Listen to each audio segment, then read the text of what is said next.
पिछले वीडियो में हमने बात करी थी एंग्लो सैक्सन पीरियड के बारे में। तो आज के वीडियो में हम बात करेंगे एंग्लो सैक्सन पीरियड के लिटरेरी वर्क्स के बारे में। ये पीरियड रफली 450 एडी से 1066 एडी तक का है, जब जर्मनिक ट्राइब्स जैसे कि एंजल्स, सैक्सन्स, जूट्स इंग्लैंड में सेटल हुए थे। तो ये उस टाइम की बात है। एंग्लो सैक्सन पीरियड उस टाइम को कहते हैं, जैसे कि हमने पिछली वीडियो में ऑलरेडी डिस्कस किया है। ये टाइम एक वॉरियर सोसाइटी का था, जिसमें ब्रेवरी, लॉयल्टी, ऑनर, इन सब चीज़ों को बहुत ज़्यादा इम्पॉर्टेंस मिलती थी। साथ ही साथ क्रिश्चियनिटी भी स्प्रेड हो रही थी, मिशनरीज आ रहे थे। तो इसलिए लिटरेचर में हमें एक मिक्स मिलता है उस टाइम में, हीरोइक ट्रेडिशंस का और क्रिश्चियन फेथ का। तो देखते हैं कि एंग्लो सैक्सन लिटरेचर की जो जर्नी है वो किस तरह से स्टार्ट हुई, क्या क्या मेन लिटरेरी वर्क्स हैं उन पर एक नज़र डालते हैं। तो एंग्लो सैक्सन पीरियड का जो सबसे इम्पॉर्टेंट वर्क माना जाता है वो माना जाता है बियोवुल्फ को। ये एक एपिक पोइम है, सबसे famous old English epic poem है ये।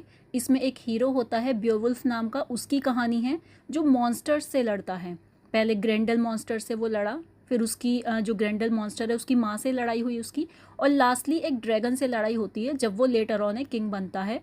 और उस लड़ाई में बियोवुल्फ भी एट द एंड मारा जाता है। तो कुल मिला के एक हीरोइक वॉरियर वाली एक एपिक पोइम है ये। इस पोइम के अंदर आपको एंग्लो सैक्सन सोसाइटी की जो वैल्यूज़ हैं वो मिलेंगी, जैसे हीरोइज्म हुआ, लॉयल्टी हुई अपने किंग के लिए, क्योंकि बियोवुल्फ ने किंग के कहने पर ही जो मॉन्स्टर है उससे लड़ाई करी थी। तो ऐसे में जो किंग को लेकर लॉयल्टी है वो इसमें शो की गई है। और वायर्ड यानी कि फेट पे बिलीव, कि फेट पे भरोसा करने वाला जो एक थीम है वो आपको इसके अंदर मिलेगी। बियोवुल्फ में हमें ये पता चलता है कि उस ज़माने में जो एक वॉरियर है किस तरीके से अपने नाम को इमॉर्टल बनाना चाहता था। तो ये एक वॉरियर की कहानी हुई। उसके बाद अगर अदर लिटरेरी वर्क्स की बात करें तो द एंग्लो सैक्सन क्रॉनिकल्स, जो कि एक प्रोस हिस्ट्री है उस टाइम की। इस प्रोस हिस्ट्री के अंदर किंग एल्फ्रेड के टाइम पे जो कंपाइल हुई थी 9th सेंचुरी में, उसके बारे में बात करी गई है इसके अंदर। इसमें हर साल के इवेंट्स लिखे गए थे, जैसे कि बैटल्स, वाइकिंग इन्वेजन हुआ था उस टाइम की बात लिखी गई, किंग्स के जो रेंस थे, जो शासन थे उनके बारे में लिखा गया, जो नेचुरल डिसास्टर्स उस टाइम पर हुए थे इस सब के बारे में लिखा गया। तो ये एक तरीके से उस पीरियड का एक न्यूज़ रिकॉर्ड है, और इसे हम एंग्लो सैक्सन इंग्लैंड का रियल हिस्टोरिकल पिक्चर इसके अंदर देखने को मिलता है। तो ये भी एक काफ़ी इम्पॉर्टेंट प्रोस हिस्टोरिकल वर्क है। इसके बाद अगर बात करें तो the dream of the rood, ये एक रिलीजियस पोइट्री है, क्योंकि ये एक विज़न पोएम है जिसमें एक इंसान ड्रीम में क्रॉस को बोलते हुए देखता है। क्रॉस जो क्रिश्चियनिटी का क्रॉस है उसको बोलते हुए देखता है। क्रॉस खुद बताता है कि कैसे उसने क्राइस्ट का क्रूसिफिकेशन बियर किया। तो इस पोएम की खास बात यह है कि इसमें एंग्लो सैक्सन हीरोइक स्टाइल को क्रिश्चियनिटी के मैसेज के साथ मिक्स किया गया है। मीन्स यहाँ पर एक मिक्सचर देखने को मिलेगा आपको, हीरोइज्म का और प्लस क्रिश्चियनिटी का। यानी क्रिस्ट को भी एक ब्रेव वॉरियर जैसा इसके अंदर दिखाया गया है, जो मैनकाइंड के लिए सेक्रीफाइस करते हैं। तो the dream of the rood is also one of the important poetry. उसके बाद नेक्स्ट अगर बात करें तो द एक्स्टर बुक, ये एक एंथोलॉजी है। 10th सेंचुरी का एक मैन्यूस्क्रिप्ट है ये, जिसके अंदर रिलीजियस पोएम्स, रिडल्स, एलिजीज, ये सब चीज़ लिखी गई थी। तो ये बहुत ही रिच कलेक्शन माना जाता है। इसके अंदर जो कलेक्शन वो है द वेंडरर, एक वॉरियर की लोनलीनेस और अपने लॉर्ड को याद करना। तो एक वेंडर के रूप में इसकी स्टोरी दिखाई गई है। उसके बाद सी फेयरर, ये एक सेलर की जर्नी को दिखाता है कि दुनिया की हार्डशिप्स क्या हैं, गॉड की सर्च क्या है। तो एक सी फेयरर की जर्नी इसमें दिखाई गई है। उसके बाद आता है द वाइफ्स लेमेंट, ये काफ़ी फेमस वर्क है। एक वुमेन अपने एग्जाइल और अपने दुख को किस तरीके से एक्सप्रेस करती है, वो द वाइफ्स लेमेंट, लेमेंट का मतलब होता है दुख को एक्सप्रेस करना, विलाप करना। तो वाइफ्स लेमेंट के अंदर उस दुख को एक्सप्रेस करना दिखाया गया है कि वुमेन किस तरीके से अपनी साइकोलॉजी को एक्सप्रेस करती है। और सबसे इंटरेस्टिंग यहाँ पे जो बताया गया है वो है द ओल्ड इंग्लिश रिडल्स, जो पोइटिक पजल्स है। तो ये काफ़ी इंटरेस्टिंगली हैं। ये सारी बुक्स ये दिखाती हैं कि जो एंग्लो सैक्सन्स हैं वो सिर्फ वॉरियर्स ही नहीं थे, बल्कि वो सेंसिटिव पोएट्स भी थे। उनका जो हार्ट था, उनका जो माइंड था, उसके अंदर कहीं ना कहीं इमेजिनेशन वर्क करती थी, और वो क्रिएटिविटी के साथ लाइफ को जीते थे। उसके बाद नेक्स्ट वर्क आता है बेट्स का एक्लेसियास्टिकल हिस्ट्री। इसमें क्या दिखाया गया है, जो वनरेबल बीड है उसका काम है ये। उन्होंने लैटिन में लिखा है ecclesiastical history of English people, 731 AD के आसपास की ये वर्क माना जाता है। इससे पता चलता है कि क्रिश्चियनिटी किस तरीके से इंग्लैंड में स्प्रेड हुई, सेंट्स और किंग्स की स्टोरीज़ कैसी थी, मिरेकल्स उस टाइम पर क्या क्या हुए थे, ये सारी चीज़ इसके अंदर डिपिक्ट की गई हैं।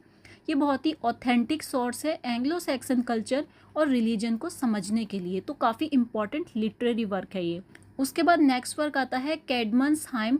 ये अर्लीस्ट नोन पोएम मानी जाती है, काफ़ी इंपॉर्टेंट वर्क माना जाता है कैडमन का, क्योंकि इंग्लिश लिटरेचर में सबसे पुरानी पोएम इसको बोला जाता है। तो कैडमन क्या है, एक सिंपल हर्ड्समैन है जिसको एक डिवाइन विजन आया, उसने गॉड की क्रिएशन पे एक हाइम कंपोज कर दिया। मतलब एक सिंपल सा हर्ड्समैन है जिसको कुछ ज़्यादा चीज़ें नहीं पता हैं, सडनली उसको एक डिवाइन विज़न आता है और उसने गॉड के क्रिएशन पे ही पूरा हाइम लिख डाला।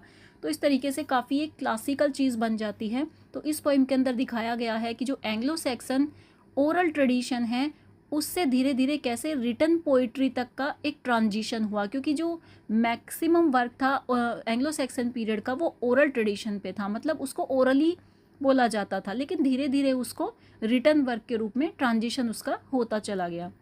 उसके बाद नेक्स्ट वर्क आता है जूडिथ। ये एक हीरोइक बिब्लिकल पोएम है, ये एक बिब्लिकल स्टोरी पे बेस्ड है, ओल्ड इंग्लिश पोएम है ये, जिसमें जूडिथ एक जो टायरेंट जनरल होता है होलोफ्रेंस उसको बिहीड करता है और अपनी कम्युनिटी को उससे बचाता है। तो ये पोएम भी बताती है एक हीरोइक टेल के बारे में, जिसमें जो क्रिश्चियन मोरालिटी है, वॉरियर ब्रेवरी, दोनों को इसमें दिखाया गया है। तो एंग्लो सैक्सन लिटरेचर सिर्फ एक ज़माने की आर्ट नहीं था, ये उनके कल्चर, उनके वैल्यूज़, उनकी स्ट्रगल्स का एक मिरर था। ब्यूवुल्फ हमें वॉरियर स्पिरिट दिखाता है, क्रॉनिकल्स हमें उनके हिस्ट्री को जो रिकॉर्ड होते हैं उनको दिखाता है, हिस्टोरिकल रिकॉर्ड्स को। ड्रीम ऑफ द रूड के अंदर जो कैडमेंस हाइम है वो जो फेथ है और डिवोशन है उसके बारे में बताते हैं, और जो एक्स्ट्रस बुक है उसके अंदर इमोशंस, इमेजिनेशंस, इन सब चीज़ों का एक ब्लेंड में हमें देखने को मिलता है। तो उसके बाद जब नॉर्मन कॉन्क्वेस्ट हुआ 1066 के अंदर नॉर्मन कॉन्क्वेस्ट हुआ, तो उसके बाद जो ओल्ड इंग्लिश लिटरेचर है वो धीरे धीरे मिडल इंग्लिश में बदल गया, लेकिन एंग्लो सैक्सन वर्क्स ने इंग्लिश लिटरेचर की एक तरीके से फाउंडेशन रखी थी।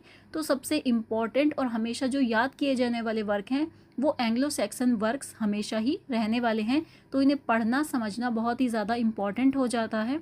अगली वीडियो में हम डिस्कस करेंगे नॉर्मन कॉन्क्वेस्ट के बारे में, उस टाइम के जो लिटरेरी वर्क्स थे इंपॉर्टेंट वो क्या क्या थे उसके बारे में, क्योंकि जो मिडल इंग्लिश है वो 3 पार्ट में एक्चुअली डिवाइड हुई थी, जिसमें से जो फर्स्ट पार्ट है वो नॉर्मन जो एंग्लो नॉर्मन पीरियड था उस टाइम पर जो इंग्लिश थी उसको मिडल इंग्लिश की स्टार्टिंग कहा जाता है। तो नेक्स्ट वीडियो में हम डिटेल में उन चीज़ों के बारे में डिस्कस करेंगे, एग्जाम के लिए वो भी काफ़ी इंपॉर्टेंट है।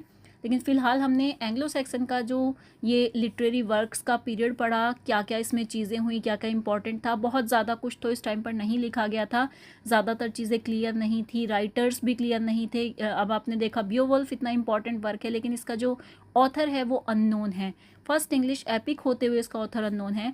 तो काफ़ी चीज़ें ऐसी थी उस टाइम पर जो बहुत ज़्यादा इम्पॉर्टेंट थी, लेकिन कहीं ना कहीं कुछ चीज़ें उस टाइम पर मिस हो गई, और मेनली ये जो लिमिटेड मैन्युस्क्रिप्ट टाइप जो वर्क थे ये लोगों के नज़र में आए और धीरे धीरे इनके ऊपर ही वर्क किया गया। क्योंकि द किंग एल्फ्रेड की अगर बात करें तो उन्होंने भी काफ़ी ज़्यादा कंट्रीब्यूशन दिया था इंग्लिश लिटरेचर के लिए।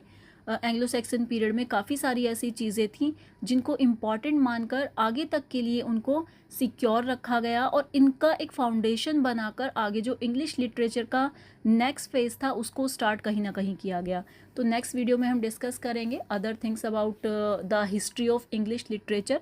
फिलहाल ये वीडियो में इतने ही इंपॉर्टेंट पॉइंट्स थे, आपको कोई पॉइंट समझ नहीं आया हो तो मुझे आप कमेंट सेक्शन में भी डायरेक्टली पूछ सकते हैं। Thank you for watching.